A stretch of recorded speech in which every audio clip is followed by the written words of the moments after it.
бисёре аз никоҳҳо пас аз якчанд соли зиндагии ҳамроҳона бо ҷудошавӣ анҷом ёбад. барои чӣ ин тавр мешавад? ба ин савол ҳеҷ кас ҷавоби аниқ надорад.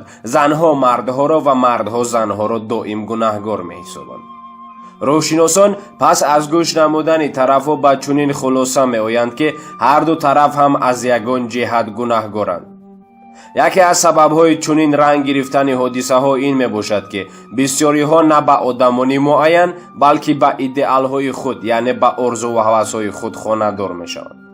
дар вақти хонадоршавӣ худро хушбахт меҳисобанд. баъд вақти айнакҳои лолагун аз чашм дур мешавад, дар назди чашмон ҳақиқати талх боқӣ мемонаду халос.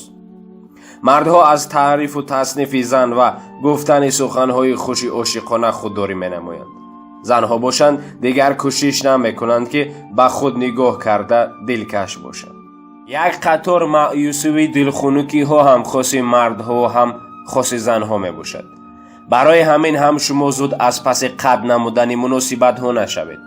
кӯшиш намоед ки шавҳари шумо кадом идеали худро дар шахсияти шумо дидан мехоҳад. мумкин аст шумо имкон пайдо намоед то идеали ҳақиқӣ ӯ шуда тавонед. махсусан вақте ҳам барои шумо ва ҳам барои ӯ хуш аст.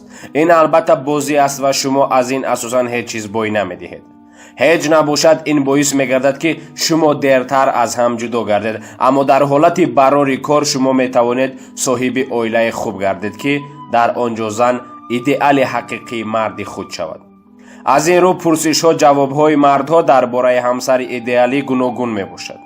мо бе ин ҳам медонем ки ҳамаи одамон гуногунанд ва майлу хоҳишҳои гуногун доранд, аммо якчанд намуди занҳоро ҷудо намудан мумкин аст ки мардҳо бештар ба онҳо таваҷҷӯҳ доранд. агар шумо идеали ҳақиқии ӯ шуданӣ бошед, ба ҳамон зане шабоҳат пайдо кунед ки ба ӯ маъқул аст ва оилаи солиму хушбахт нисбатандон мегардад. кадбонуи хуб. мардҳо асосан аз занҳо дида кӯҳнапарасттаранд. бинобар ин ақидаҳои онҳо нисбати заннони идеалӣ ҳамон хеле боқӣ мондааст ки 100 сол пеш буд.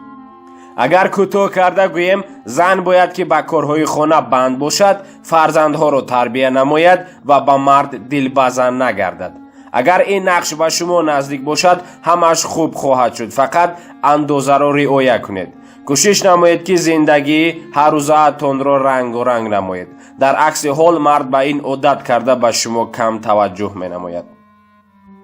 агар нақши кадбонуи хуб хоси шумо набошад, худро маҷбур насозед. муносибатҳои шумо бо шавҳаратон хуб намешавад, агар шумо доим худро бар дурӯғ вонамуд созед. дигар намуди занҳое ки ба шавҳар бештар маъқуланд. зан маъшуқа. худро ошиқ тасаввур намоед ва аз озмоишҳои гуногун наҳаросед, зеро ин ҳаёти шуморо гуногун ранг месозад. зан модар. агар шавҳаратон бо сабабҳои гуногун на он қадар мустақилона калон шуда бошад, дар ин ҳолат ба ӯ зане лозим аст ки на танҳо нақши зан, балки нақши модарро иҷро низ карда тавонад. зани фармонбардор. ҳамаи хулосаҳои қатъиро бояд шавҳаратон барорад. шумо барои қабули хулосаҳо масъул нестед, аммо ягон вақт шумо дарк менамоед ки ҷазои ҳама ин набудани ҳаёти шахсӣ мебошад. инак боз расидем ба анҷоми як навори дигар. то наворҳои оянда шоду пирӯз бошед.